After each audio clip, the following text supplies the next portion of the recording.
वो सिमरन की भट्टी के अंदर पक्का कि सिमरन को पक्का कर, पका ले अपने सिमरन को कि उठते बैठते तेरे जाने बिना तेरा सिमरन चलता रहे। वो सिमरन पक्का सिमरन। कहते हैं सिमरन ये पहला कदम है तेरे मार्ग नाम मार्ग के ऊपर चलने की। तो इसको तू पक्का। लेकिन हम क्या करते हैं? क्या हमारे में ये बदलाव आया? नहीं आया। पांचवी पातशाही श्री गुरु अर्जुन देव जी महाराज के पास एक गांव के सत्संगी आए और अर्ज करते हैं कि महाराज नाम लिए 1.5-2 साल हो गए हैं। जब शुरू में नाम लिया था, घर गए थे नाम लेके ध्यान लगता था। अब वक्त गुजरने पर ध्यान ही नहीं लगता। ये क्या बात है? ये रुकावट काहे की आ गई हमारे मन में? हमारे सिमरन में ये रुकावट काहे की आ गई? सच्चे पातशाह कृपा करके हमें बताओ। तो गुरु साहब कहते हैं कि प्यारो देखो, अपने अंदर झांक के तो देखो कि ये रुकावट क्यों आई है, और भजन और सिमरन क्यों नहीं बनता। कहते हैं सच्चे बादशाह कुछ पता नहीं लगता। कहते हैं सुनो, ध्यान से सुनो जो मैं बताता हूं कि जिस वक्त तुम नाम लेने मेरे पास आए थे, मैंने देखा था कि तुम जिस नाव में बैठे हो वो नाव कर्मों से, जन्म जन्मांतरों के कर्मों से भरी हुई। लेकिन जब तुम नाम के लिए अरदास करके मेरे पास आए, मैंने वाहिगुरु अकाल पुरख के हुक्म से तुम्हें नाम दिया। उसी दिन मैंने तुम्हारी वो कर्मों की बेड़ी जो थी, नाव जो थी, उठा दी थी, खाली कर दी। तुम्हारे ऊपर से बहुत से भारी कर्म जो थे, बोझ था, वो हटा दिया था। और फिर तुम्हें नियम बताए थे, तुमने वो नियम घर जाके उनका पालन किया। सुबह उठते थे, सिमरन करते थे, उठते बैठते खाते पीते शौक से सिमरन करते थे, इसलिए तुम्हारा मन लगता था। लेकिन कुछ वक्त के बाद मन ने फिर जोर पकड़ा, तुम फिर धीरे धीरे धीरे धीरे फिसलते हुए यहां से 9 द्वारों में आ गए। उसकी निशानी क्या है कहते, वो भी मैं तुम्हें बता देता हूं कि अब क्या करते हो तुम? एक दूसरे से ईर्ष्या करते हो, एक दूसरे से द्वेष करते हो, एक दूसरे से क्रोध करते हो, एक दूसरे से ठगी करते हो, दुनियादार हो गए हो फिर से। तो क्या तुम्हारे मन ने मैल नहीं ले ली? मैला मन कभी सिमरन में लग सकता है? तुम्हारा मन इसलिए नहीं लगता। अब जाओ घर जाके इस बात मेरी के ऊपर सोच करो, विचार करो। और ये भी मैं तुम्हें बता देता हूं कि जब तक दुनियादार भी अगर बन जाओगे, लेकिन फिर भी प्यार से, लगन से, इंतजार से सुबह उठ के सिमरन करोगे, तो तुम्हारी जो कर्मों से फिर से लद गई नाव है, वो फिर भी अगर पानी से 4 उंगल भी ऊपर हुई, तुम्हारा काम बन जाए। फिर भी मैं तुम्हारी नाव को पकड़कर किनारे लगा दूंगा। लेकिन अगर तुमने ये भी ना किया तो तुम्हारी नाव जो है वो भारी और हो जाएगी, उसके अंदर पानी भर जाएगा, डूब जाओगे। फिर मुझे ना आके कहना कि काम नहीं बना महाराज। तो काम कैसे बने? जब हम नाम लेते हैं, हमारे कर्मों की पोटली जो है वो खत्म हो जाती है, राख हो जाती है। उस वक्त हम साफ सुथरे हल्के होते हैं और उस वक्त का किया हुआ भजन जो है वो फलदायक होता है। लेकिन नहीं, हम आके फिर फैल जाते हैं दुनिया के अंदर। नाम लेके किसने अपनी पुरानी आदतें छोड़ी? स्वामी जी महाराज जी कहते हैं, सत्संग करत बहुत दिन बीते, अब तो छोड़ पुरानी बान। कहते हैं, प्यारे सत्संग करते हुए, नाम लिए हुए इतनी मुद्दत हो गई है, अब भी तूने अपनी पुरानी आदतें नहीं छोड़ी, तो बता तेरा काम कैसे बने। हजूर बड़े कहा करते थे कि मन लगे या ना लगे, बड़े प्यार से कहते थे, मन रोए या पीटे, हाय हाय करे, उछले बैठे, चौकड़ी मारने में तो तुम्हें कोई तकलीफ नहीं होती, मन नहीं लगता तो ना लगे, बैठ तो सही। कहते तू बैठा होगा ना, तुझे नहीं पता कौन सी घड़ी है जिस घड़ी के ऊपर मौज आ जाए, क्योंकि तू बैठा है, कोशिश तो कर रहा है। वो दाता देखता है, वो तेरे अंदर बैठा है, कहीं बाहर नहीं है। तू समझता है बाहर है, वो बैठा है तेरे अंदर, तेरी कोशिश को भी वो मंजूर करता है। क्या पता कौन सी मौज की घड़ी आ जाए, तेरे ऊपर दया हो जाए। अगर तू झोली बेला के बैठा है तो डाल देगा, अगर तू बैठा ही नहीं तो किसकी झोली में डाले। ये बड़े हजूर के मुखारबंद की बात है। इसलिए हर एक सत्संगी को नाम की कमाई डट के करनी चाहिए, और हर एक सत्संगी के जीवन का मकसद नाम लेने के बाद ये होना चाहिए कि मुझे नाम की कमाई करके अपने घर वापस पहुंचना।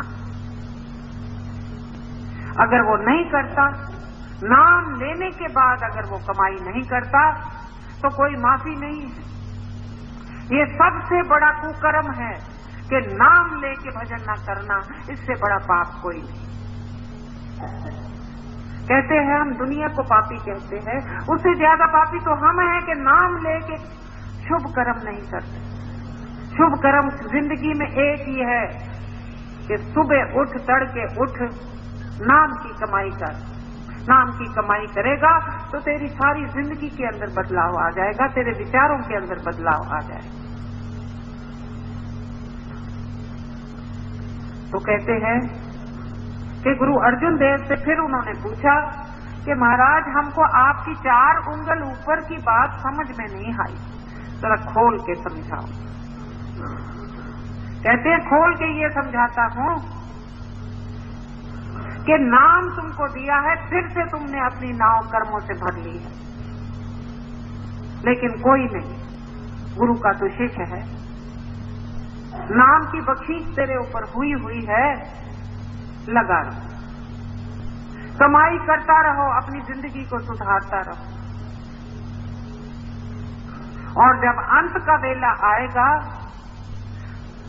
सतगुरु जरूर आएगा लेने के लिए, लेकिन जरूर आएगा, बताएगा कि मैं आ रहा हूं, अब तेरा वक्त आ गया।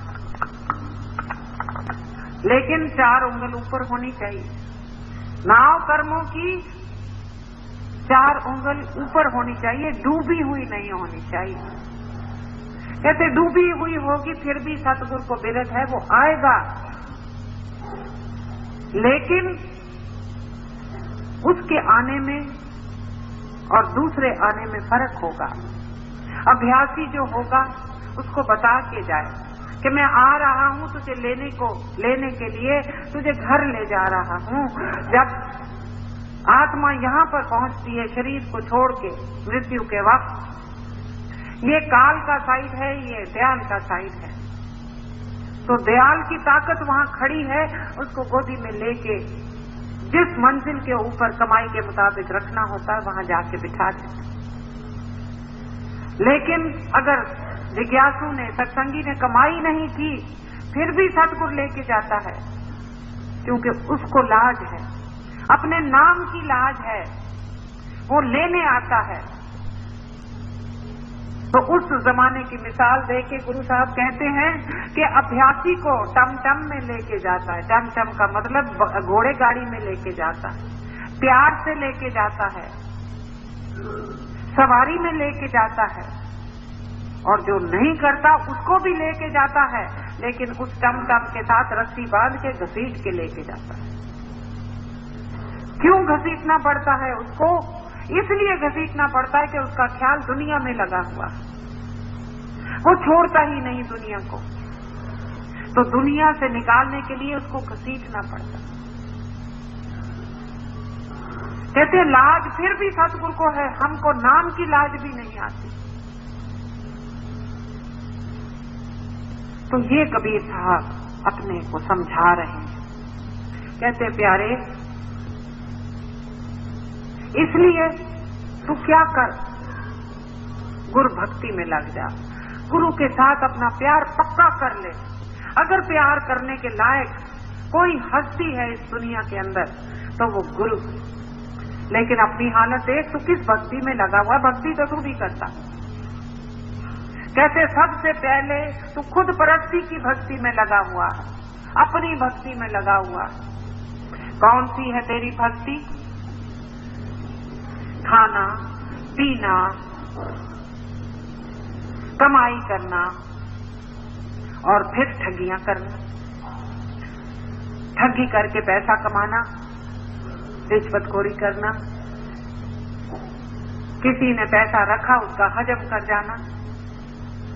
ये खुद परस्ती की भक्ति है, अपने लिए कि मेरे पास आ जाए धन, मैं सुखी हो जाऊं, मेरे बाल बच्चे सुखी हो जाए। कहते हैं तो खुद परस्ती की ये भी भक्ति है। कितनी लगन से तू ये पैसे की इंतजार करता है कि ये आए, पैसे की भक्ति करता है, खुद परस्ती की भक्ति करता है, खुद के सुख के लिए ये भक्ति करता है। दूसरी कौन सी तू भक्ति करता है?